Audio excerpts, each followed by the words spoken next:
Welcome back to another episode of I Wanna Love You Till Your Dying Day. So in the previous episode, we ended it on a pretty somber note. Oh yeah, first of all, sorry about the delay. Sorry about the delay, as you can see, it's a different setup and all those things, so delays are inevitably going to happen anyways.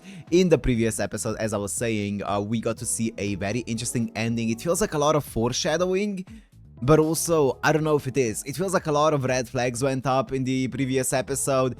There have been some crazy stuff happening towards the end, but I'm not sure. Maybe it's not. Maybe it's not. Maybe it's not gonna happen because it is Mimi, right, at the end of the day. So I guess let's find out, right? So if you wanna watch this, Uncut and Blood is always on Patreon in the description, and let's go into I Wanna Love You Till Your Dying Day, episode 6.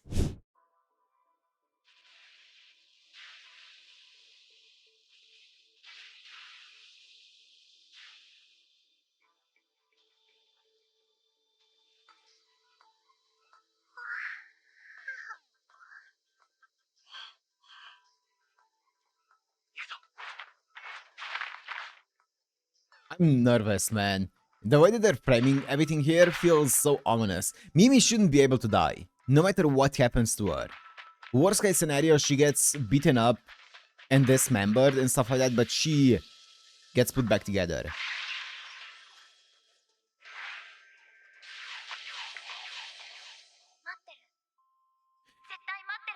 Oh, they're building it up!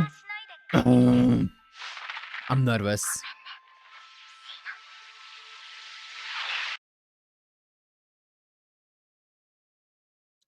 I think she's saying I'm sorry because she is going to get hurt, right? She's going to get hurt over and over, but she can't die. Worst case... Oh, wait.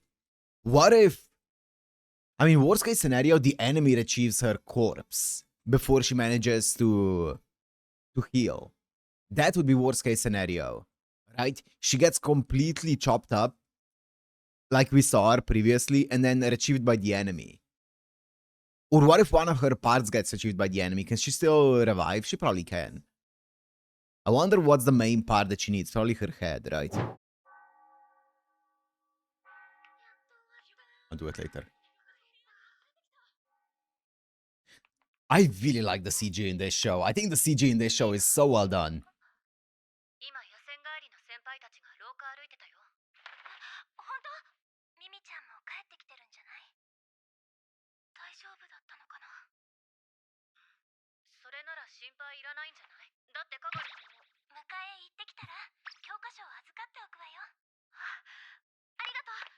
Be careful with the information.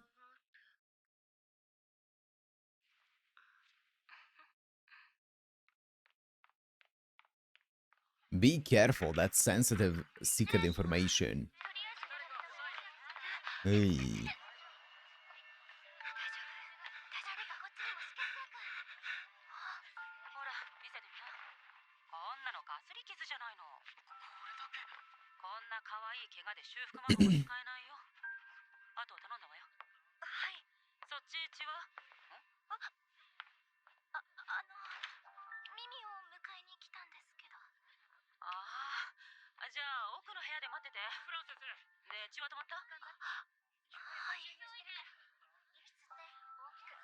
Yeah, I never thought about it, but worst case scenario, Mimi does get taken by the enemy, right?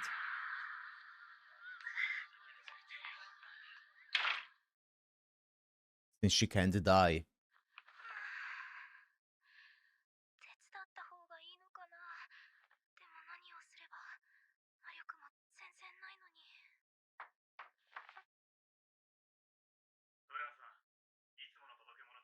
Oh no!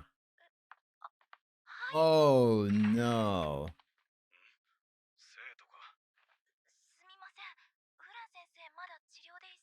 Oh boy. She's about to see it.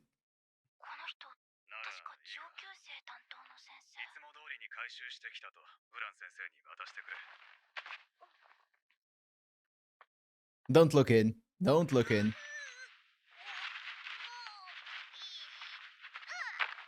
Do not.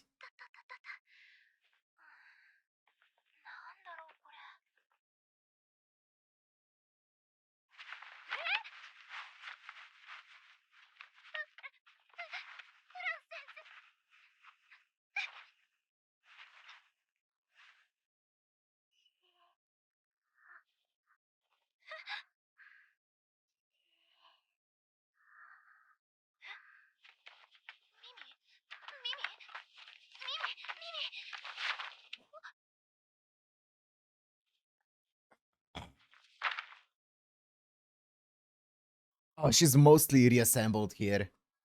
It's not just like pieces of her. She's basically reassembled. Oh, you're getting to see the good version of her.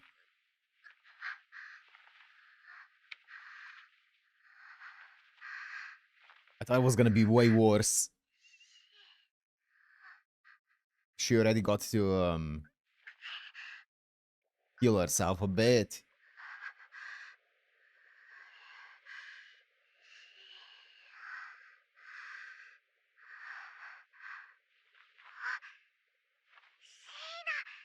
Ooh, look at the eye. One of the eyes is still... Oh.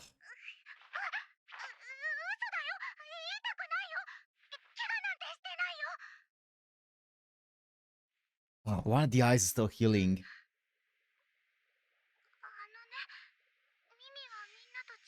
Ugh.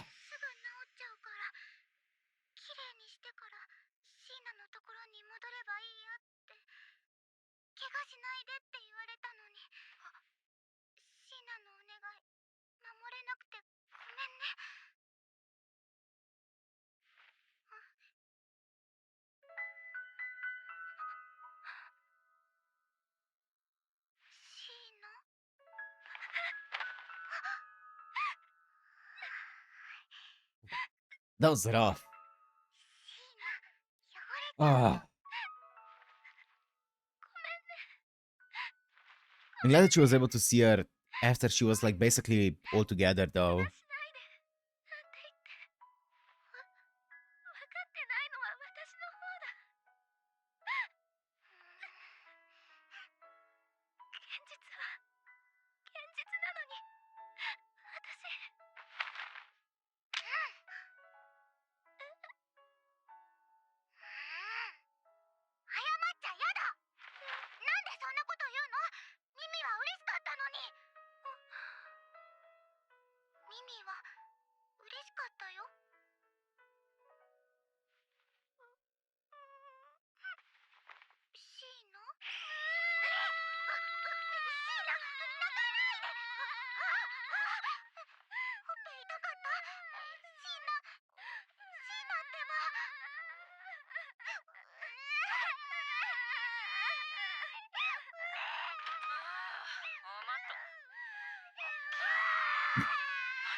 Hey, it's been a traumatic reunion, okay?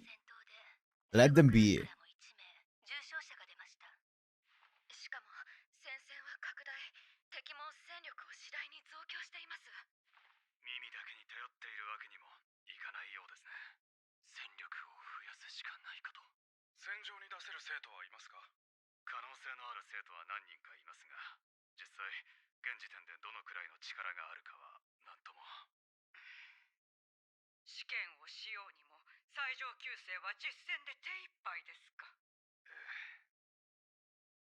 Do we not have any, like, adults who can fight? I guess they probably don't make it. I guess it's one of those things where your life expectancy is like 18. If you're lucky.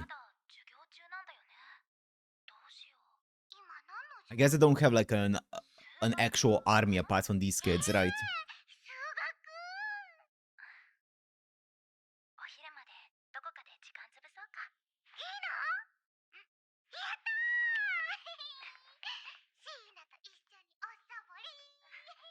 I think that's also now that I think about it, I think that's also one of the things that the presence of Mimi has kind of caused, right? Is this kind of like complacency of, oh, we don't need to build an army or anything along those lines because we have Mimi who can take care of everything. But then once the war becomes too big for one person to handle, no matter how strong that person is, that's gonna come and bite you in the ass, right? So I think that's actually kind of interesting now that I think about it, right? They definitely got they definitely didn't expect this war to become this strong or this big, that even Mimi, who is supposed to be their secret weapon, isn't going to be enough to solo win them the war, right? And now they don't have it doesn't seem like they have much of a other force apart from the students here, right? We saw a few adults, like, or at least older people, it seems like, who are fighting as well alongside Mimi, I think so.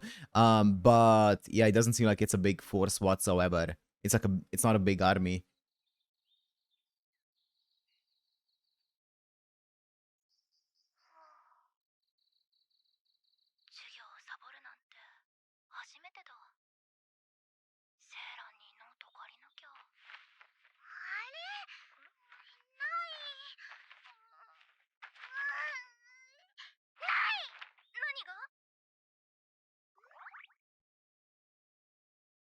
You're about to see something that you shouldn't be seeing.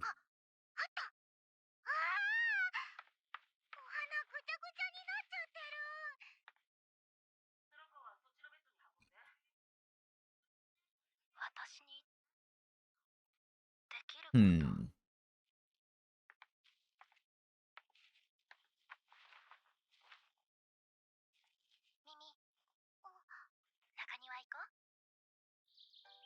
She'll make you a new one.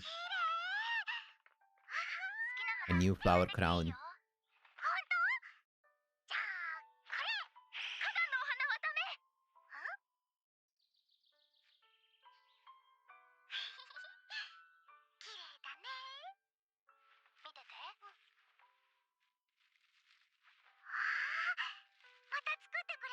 That's a thick boy. That should last.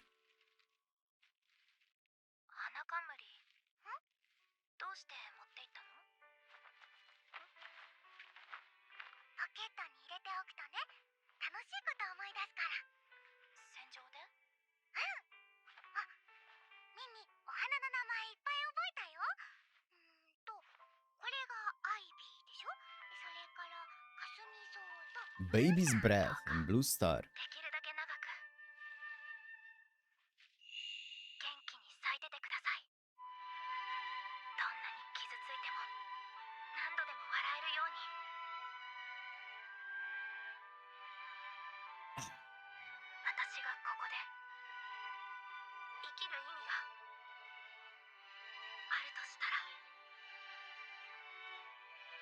Ooh, this feels ominous.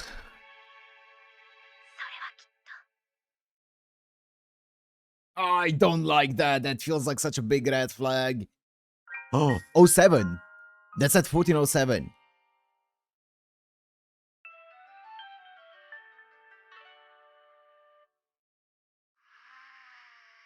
Hmm.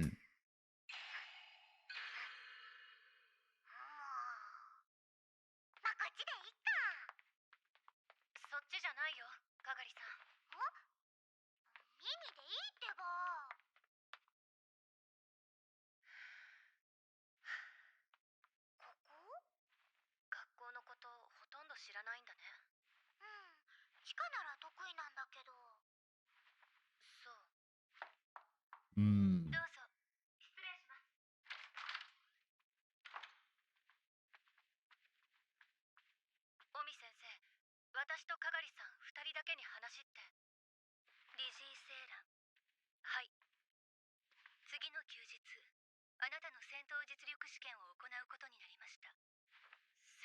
Does that mean they're preparing her for battle? Yep.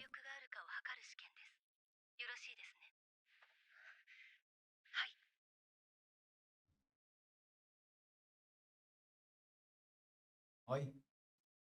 Oh boy.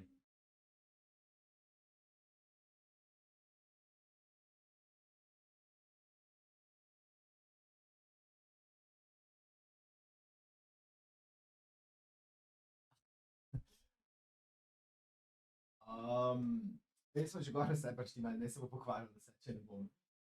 Ne, ne morem, moram porabiti kar imam. Če ne bo stran me to. Da vikar. Bom pa še postral to valjda. Ok, važno. Hvala, hvala. Čau.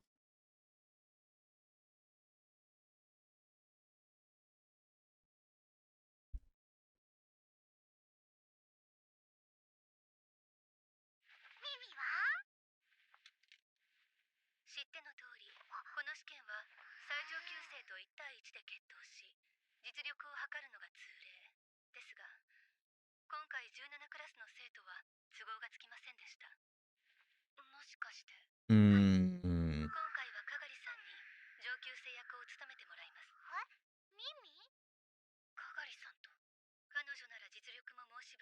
So they're gonna be going out together. That's gonna be interesting. She's gonna see how, like, what happens to Mimi when she's out and about.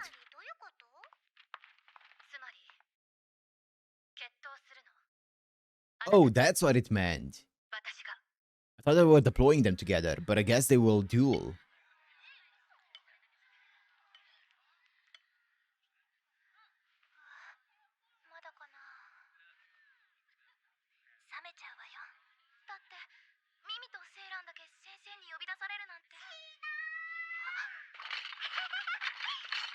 Ma'am.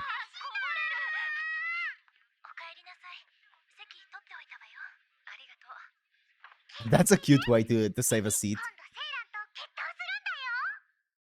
Oof. Everyone could hear her.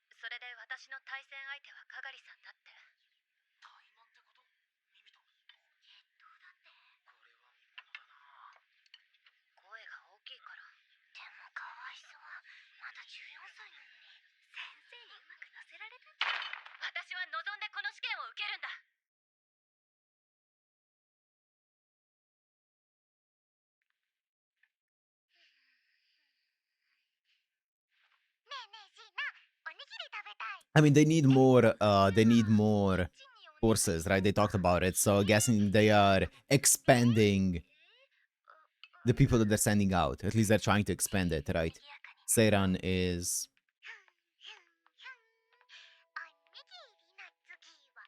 feeling the impact of that right now.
Hmm.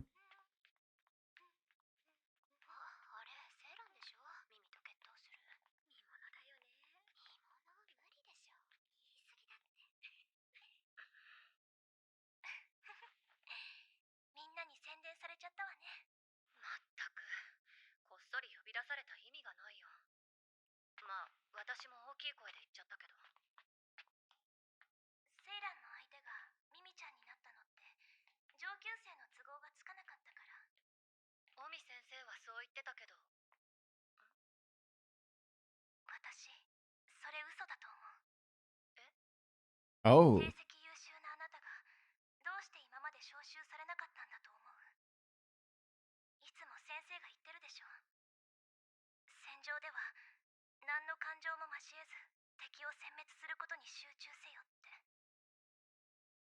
They're testing that. They're testing that against Mimi. Yep.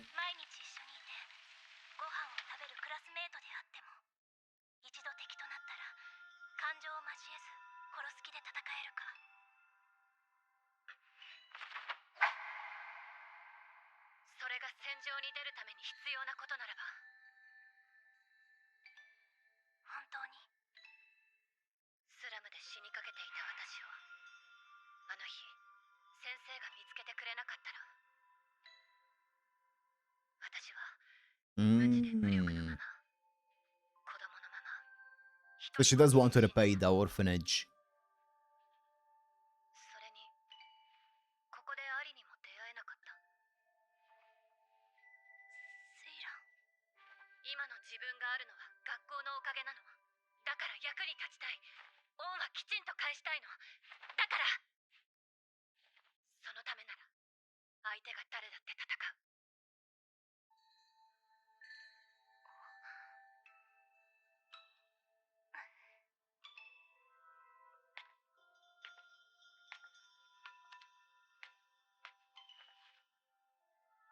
アリ、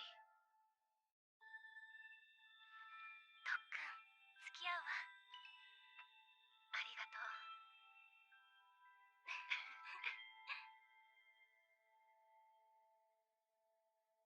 I feel something bad coming.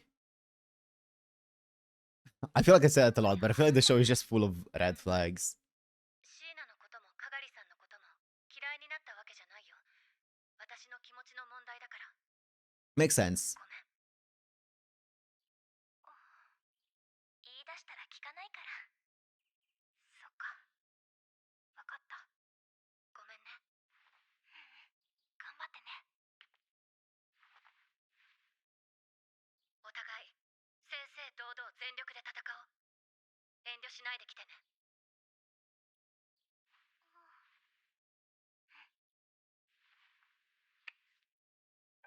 こうしてセイランは毎日魔法の特訓に励んだ。練習だからって手加減しないでよ。もちろん。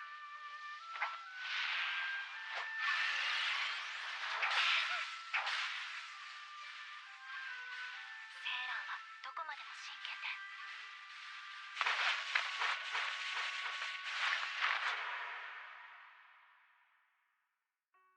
Okay. 近寄りがたいまでの緊張感で。セイラン、すべてをかけているかのようで。 Meanwhile, her opponent. な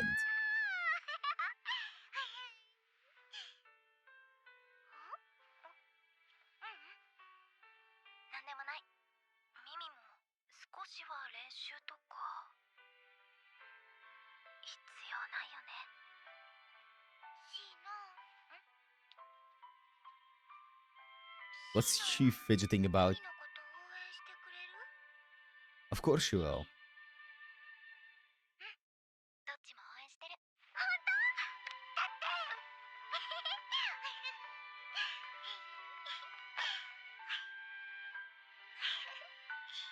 くっつくの好きだな。シーナ、ミミ頑張るね。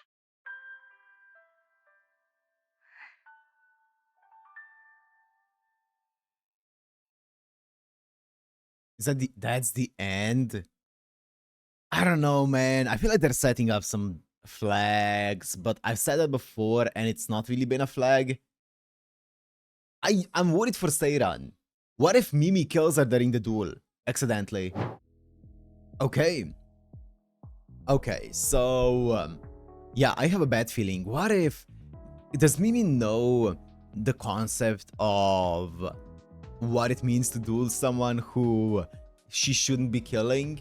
I don't know. I feel like she's been fighting all this time. Has she ever done this kind of thing before? She's been fighting all this time with full power, with the full intent to kill the enemy. I'm worried. What if she goes into this duel here and instincts take over? Right? Years and years and years and years, many years, because we know that she's been alive for a long time. What if all of those years of battling to kill kick in? The natural instinct to kill kicks in, and Seiran ends up taking the brunt of it. I'm worried about that. How do they react if that happens as well? That would be very... I don't know.